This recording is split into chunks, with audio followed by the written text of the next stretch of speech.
Welcome to Gracefully and Frankly. It is so good to have you with us this week, and we've got a hell of a show for you. And this is our last episode of August. No summer vacation for us, but it comes to an end. Let's see, next Tuesday for some kids, the Tuesday after Labor Day for other kids. It's kind of confusing, but at least we know where we are, and that's with you. I'm Erin Davis. I'm Lisa Brandt, and this is episode 191 of Gracefully and Frankly. Yeah, there are stories about going back to school shopping. I know a friend of mine her daughter had a meltdown, so they went home, and it's just bringing back memories. I remember being on the radio the day after Labor Day, of course, our first day back really for fall ratings and everything too. And we would hear from teachers who were retired, who were gathered in a hot tub and having mimosas and celebrating that they were not going back. Don't blame them. But you, Miss Lisa, you are going back to school. You're going to be one of those teachers sitting in a hot tub with mimosas in a few years, or maybe 1 year, or I don't know how long you're going to be teaching for. And we're going to be talking about that next week as the school year grows closer. Yes. But you know what else is around the corner? Apparently, Starbucks has already pulled out the pumpkin spice on the menu. Oh, yeah, and Martha Stewart's been talking about pumpkin spice, and yeah, it's time, I guess. It's been a little bit cooler here, so it kind of felt like it's not too weird to have pumpkin spice now. Well, I'm glad to hear that it's no longer sweltering there, at least for now. I mean, here it's been just so temperate and lovely and mild on Pender Island in the Gulf Islands off the coast of Vancouver Island. Of course, the interior and parts of British Columbia have been fully aflame for so long now, but we have been extremely lucky. So you were at a wedding this past weekend. Usually at our ages, it's like 4 funerals and a wedding, but you went to a wedding. And was it really warm, or how was it?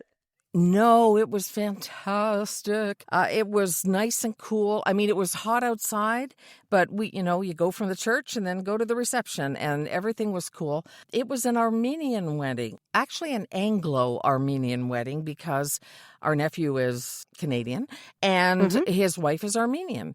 And we learned so much. It was fantastic. It's all about dancing and the music. And I mean, Erin, they came out of the church and danced down the steps and then danced in the parking lot for 15 minutes to just a drum and a flute. It was the most joyous, wonderful thing, the whole wedding party.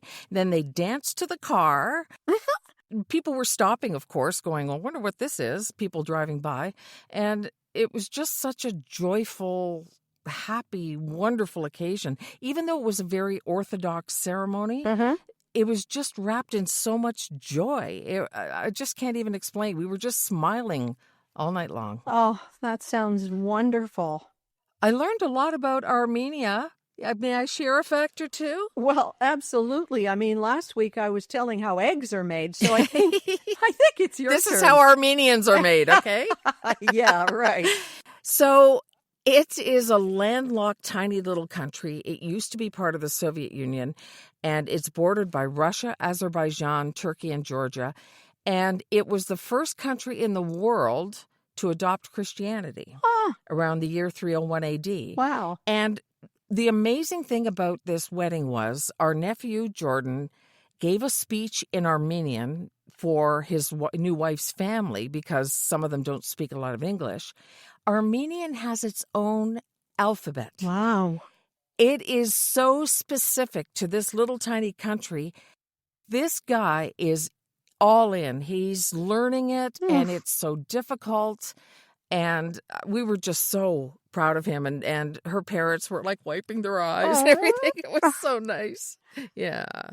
So that's my deep dive in Armenian culture. But it's just a fascinating, joyful, wonderful bunch of people. And their food's really good, too. Oh, good to know.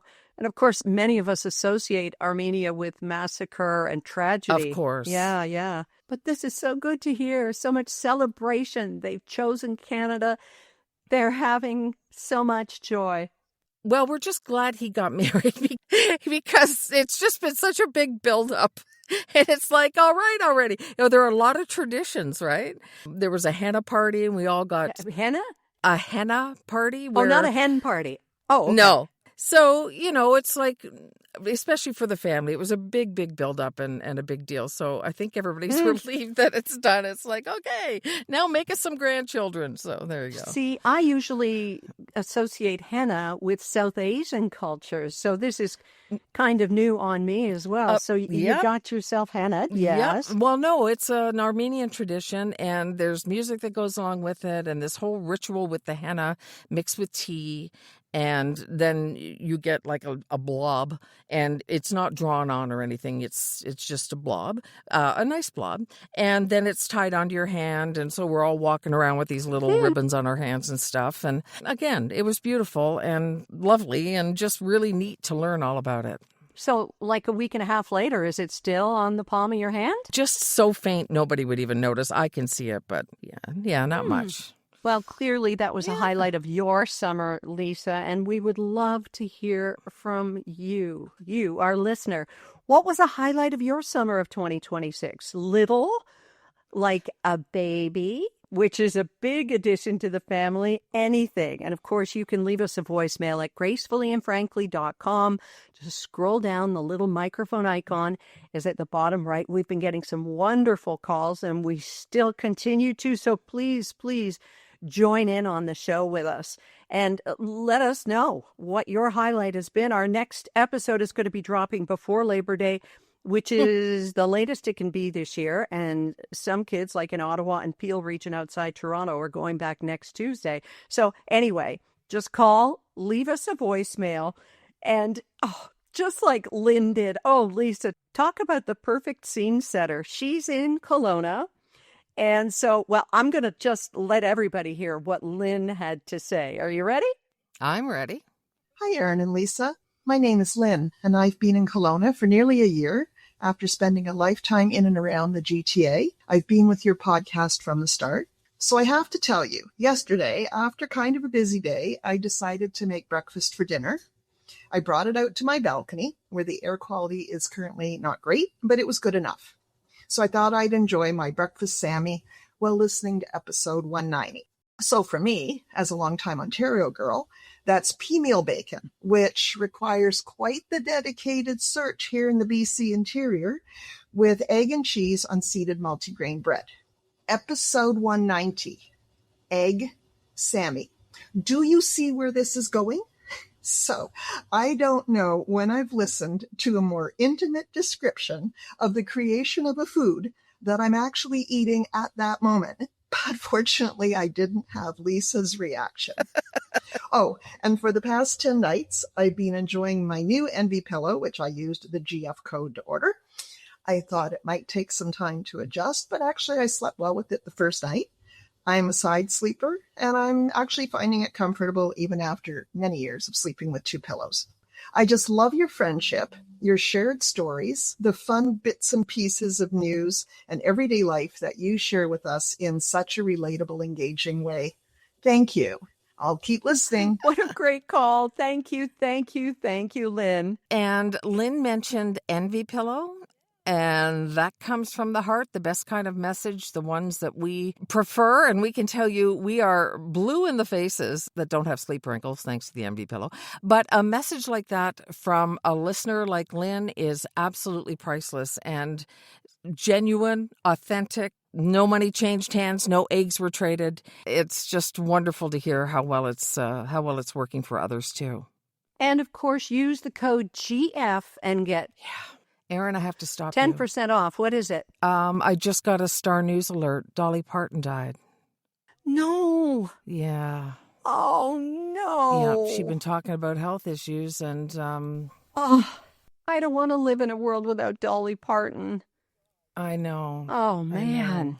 Oh, she transcended everything. She was a saint among us. Yeah. Her nephew went on to her social media and said that he'd been asked to do this years ago and didn't really understand the implication of it at the time, but he has announced that she has died. She'd been talking recently, as you know, about an illness she was battling and that she was working on it, but Dolly was 80. I mean, this woman transcended music genres. And yeah, just a good person who did so many good things for so many people and brought so much joy and light and love and literacy. Joy, light, literacy. love, and literacy. All of the books and libraries that she gave when things were being shut down. She never took a political stance, but she didn't have to because she was just goodness. I mean, Yeah.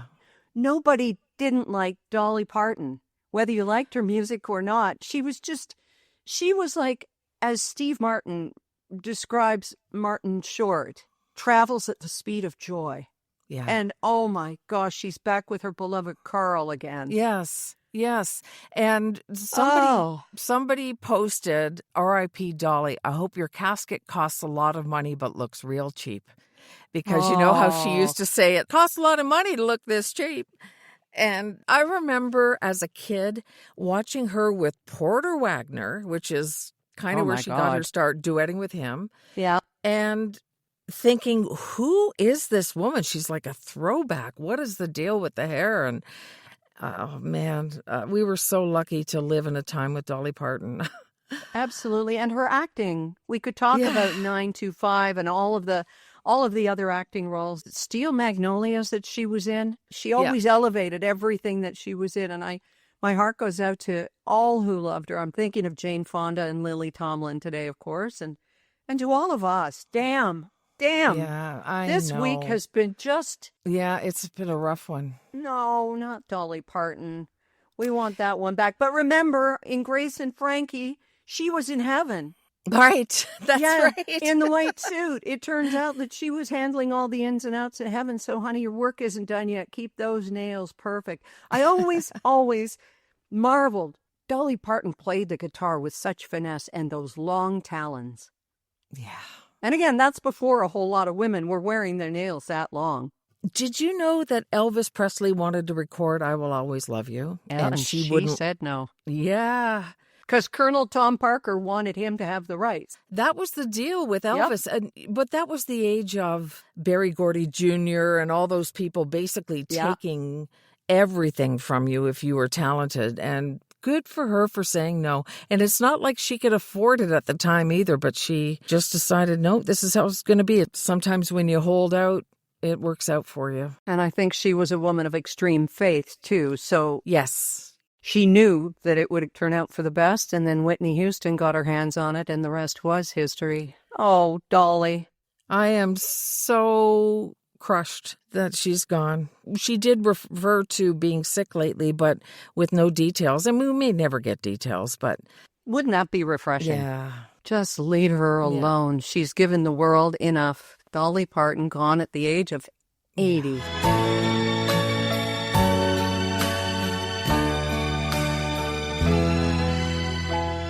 We love you, Dolly. We will always love you.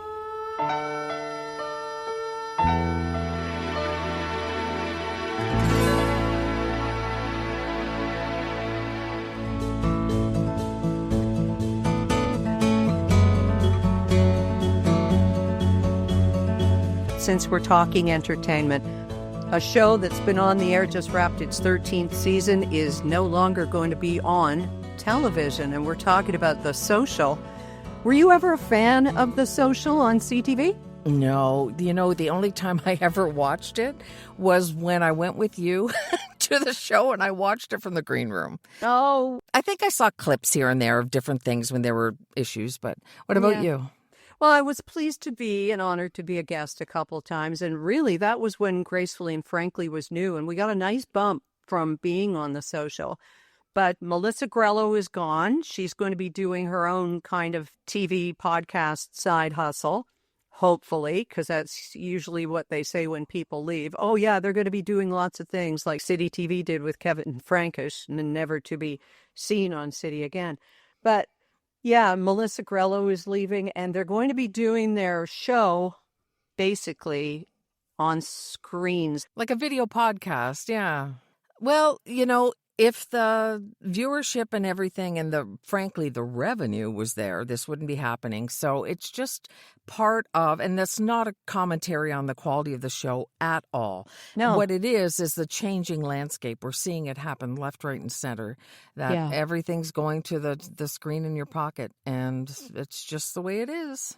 It is the way it is. And it'll be too bad for the people who enjoyed being in the audience, because I've met a lot of Gracefully and Frankly listeners who, it was their girls' day or it was a big event. Yep.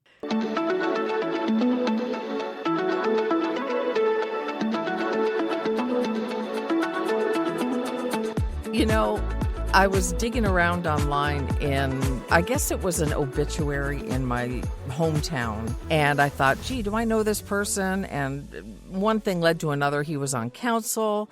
And I looked at the council page, and then I noticed that it was my former grade 8 teacher who's now the mayor. And she's running for re-election. She was just such a great woman. But I'm looking at her and I'm thinking, she's not that old. Like, it doesn't occur to you when you're 12 or 13 that your teacher is only 7 or 8 years older than you, right? They're all so old when you're a kid. Exactly. So she looks like a peer to us. So anyway, I sent her an email and just said, hey, my parents are gone, but I just sort of went down a West Lincoln rabbit hole and saw that, you were mayor and running again. And I just want to say hi, and I have great memories of you as a teacher. And I also said, I don't expect you to remember me at all, and gave her my maiden name. And she wrote back, of course I remember you. And I got a really nice email. So it was just a reminder that in those moments when you think, oh, I should send that person a note, just do it. It's the worst that could happen. Yeah. They might ignore you. Yeah. Thanks, whatever.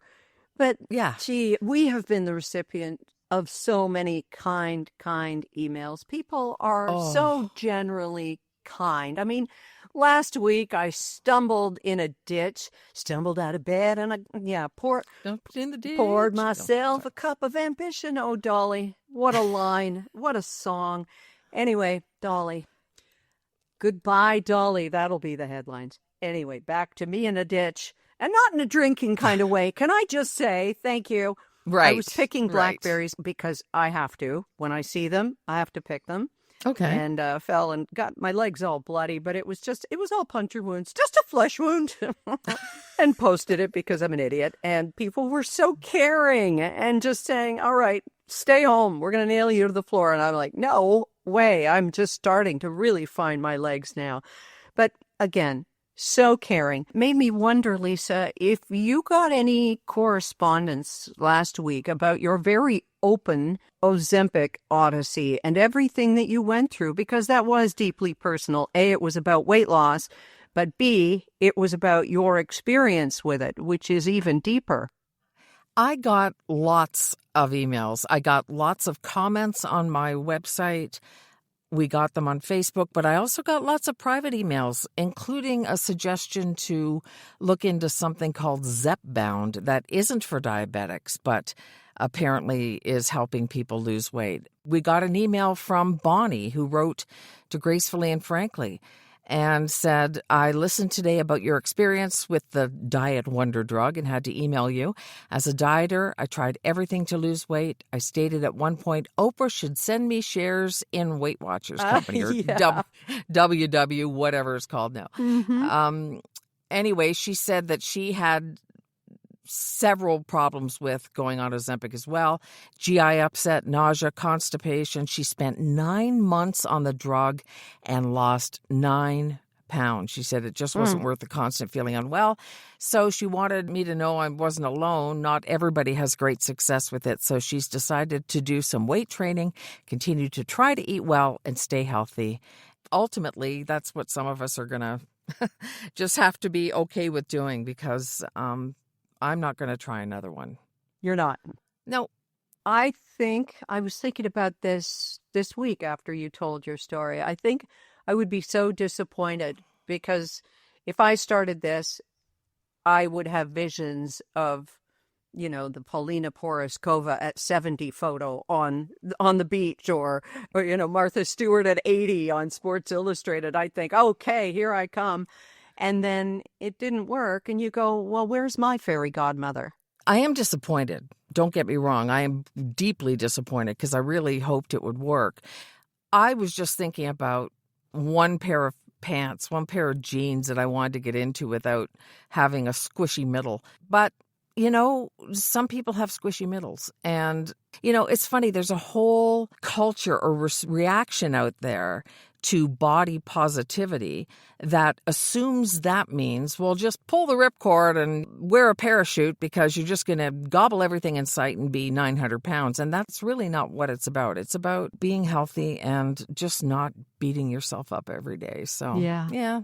And, I do have a problem with junk food. My junk is stuff like chocolate-covered almonds and licorice nibs, and I've got to not have it in the house. And I do want to eat that stuff. And it's a battle. And, people will say, oh, well, just stop or shut your pie hole or drink a glass of water or whatever. It's like, yeah, okay, I do all those things. But I think a lot of people are in this boat. They know what I'm talking about. I do understand. And at the other end of the spectrum, I, who weigh myself every single morning and it sets my tone for the day, I am as measured and as cautious as I can be, and my weight still goes up. So, Lisa, you can't win. All you can do is be healthy. It goes up what, like an ounce and, a hamster weight, and then it comes back down again. So well, yeah, but my God, I never thought in my entire life I would be making salads every single night for dinner with a protein thrown in. I love salads every day, and I eat a salad every day. You like my salads. You like my salads. Yes, you make an amazing salad. Can you imagine how good it'd be if I washed my vegetables as carefully as you do? I don't even want to talk about it. And right now, corn's in season. And so many years, I didn't let myself eat corn. And that's just ridiculous. I mean, I love it. It's amazing. It's in season. I'm having a cob of corn. Not right now during the podcast, though. Not during the... I'm having... No, Lisa. a cob of corn. It's ridiculous. I'm just done with the way I used to punish myself. That's all. Good. Now, if I could believe that, do you believe that when you say it? Yes, 100%. Okay. 100%. And a reminder, we are not giving any weight loss or weight gain or weight maintenance advice. No. You do you. Yes. Yes, and talk to your doctor, please, please, please. We are not doctors. Something you do. Something you do is gummies at bedtime, right? Yeah, not every night, and sometimes I only take half. Yeah. It's CBD, and it's got a tiny bit of THC, which is the stuff that gets you high. It's got nowhere near enough that would ever get anybody high, though. All right. Yeah. Well, it's not, again, as with the GLPs and the injections, one size does not fit all. I told you I had some kind of an OD weirdo experience on it, and... hallucinating the whole nine. And I am the rare person, I think, who, when I take CBD to try to sleep, because I try everything, it's what got me into the trouble I've been in. It revs me up. My brain just starts going. It's like it's what I've heard cocaine is like. Your brain just starts going, and I've got all these ideas and stuff. And it's like, no, you were supposed to shut up and shut down. Wow. But emerging research suggests that cannabis, which is used by about 1 in 10 of us as a sleep aid, may suppress your rapid eye movement and lead to worse quality sleep and fewer remembered dreams. Does that ring a bell with you at all? Were you ever a dream rememberer? Because God knows you wake up in the middle of them in the middle of the night. Yeah, I remember dreams fairly regularly. I do better if I only have one of those gummies like once a week or something. Oh, okay. It's funny now that you mention it. So maybe there is something to that for me, but that's interesting. Yeah, just something that I kind of stumbled across. Well, I'm fascinated by the way it affects you. I wonder if you took cocaine, if it would calm you down. No, I'm kidding. I'm totally kidding. Oh, you know me. I'll try anything once. But knowing me, as I do, I would probably want to try it twice, thrice, as it were. Okay. Do not. Well, something that definitely won't help you sleep, but does make the world go round, is this sound. It's our percolator. What's perkin', Miss Lisa? I was trying to think of something that rhymed. Anyway, go. Sorry. What's percolating with Dolores? No, that doesn't rhyme. Lynn bought us 5 coffees, and she says, we just love your friendship, shared values with unique perspectives, which is a fabulous combination.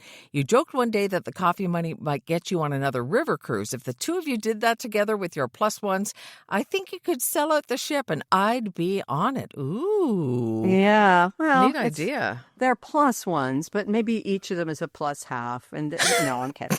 Yeah, we're open to anything. Truth be told, there has been a little side conversation about maybe doing a river cruise in 2027, but it's far too early to talk about it. So we won't forget you even heard that, okay? Well done. Okay. Thank you. Thank you. All right. It's not like we can edit it or anything. We could, but we won't.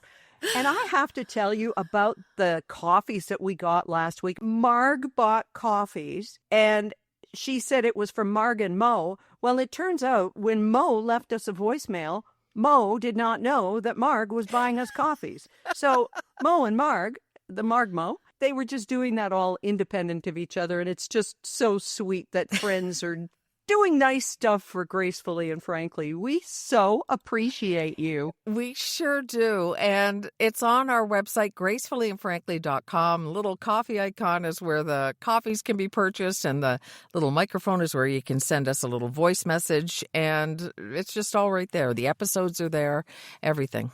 Yeah. Well, you are going to have a very busy fall, and we're not talking about in a ditch to get blackberries, but we're going to delve into that next week as some kids go back on Tuesday, some kids go back the week after. Do you ever remember school going back before Labor Day in Canada?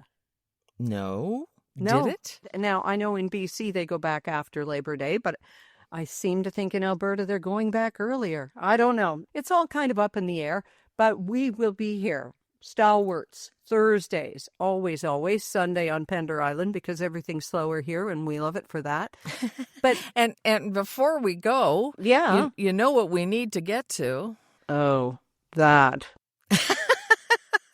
Oh, Lisa, it's been such a hard week. And it has. It has. I'm starting to sound whiny. How are you staying positive with everything that is coming our way from south of the border? Could you tell me that? I think what's making me happy is the support that I'm seeing for our country's stance and for all of us keeping our elbows up. And that Tangerine in the White House has done something that no Canadian politician has ever done, and he's united us. That's right. That's what I'm focusing on, trying to anyway. Okay. What about you? I'm trying not to scroll through my news feed because it's making me furious. Yeah. The lies about Canada being weak and about us changing things at the last minute. And everything, all the lies. Sean Duffy, who used to be an MTV guy, now he's Secretary of Stupidity or whatever department they've got for him, saying we don't have a military. Excuse me. And Scott Bessent or Howard Lutnick saying that Canada doesn't have any unions. It's just unbelievable. The lies and the lies and the lies. Yep, more of that. All right, let's stay positive. What would Dolly do? She would say, well, honey, it's time for This Week in Totally Stupid or Tweets.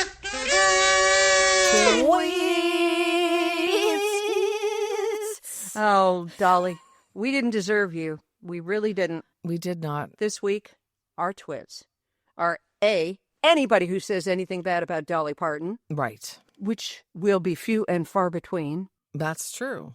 And 2, any MP or MPP in this great country of ours, not perfect, but great, the envy of so many other countries in the world, who is not standing behind Prime Minister Mark Carney. Step up, stand up. This is the time for elbows up. We love Canada. Yep. We love you for listening. We love you for being a part of the show with Buy Us a Coffee and, of course, supporting our Gold Star sponsor, Envy Pillow. Is there anything else before I go and wrap myself in a Canada flag and walk down to the lake and jump in? And then maybe sing Jolene or something. Yeah. Nothing could beat the lyrics of 925. That was absolute rap on a typewriter. And she wrote that. Yep. Anyhow, we've had our rant pants on for half an hour. We've had our crying rags out about Dolly Parton. Thanks for ruining the show with that news, Lisa. I really appreciate it. Okay. You're welcome. I live to ruin. I love you. I'll talk to you in a week. Keep your elbows up, my dear. You too. Oh, and you missed a little spot with your razor. A good friend will always tell you that. Oh, thank you. Right under the chin. No, I meant under your arm. Are they that long? No, I'm just kidding. Oh, my husband will be having the heebie-jeebies now. Oh, we can't give our husbands the heebie-jeebies. If they only knew, Lisa, these delicate flowers were married to what we go through. And on that note. All right. Have a gentle weekend, and we'll talk to you next week, my love. Okay. Bye-bye.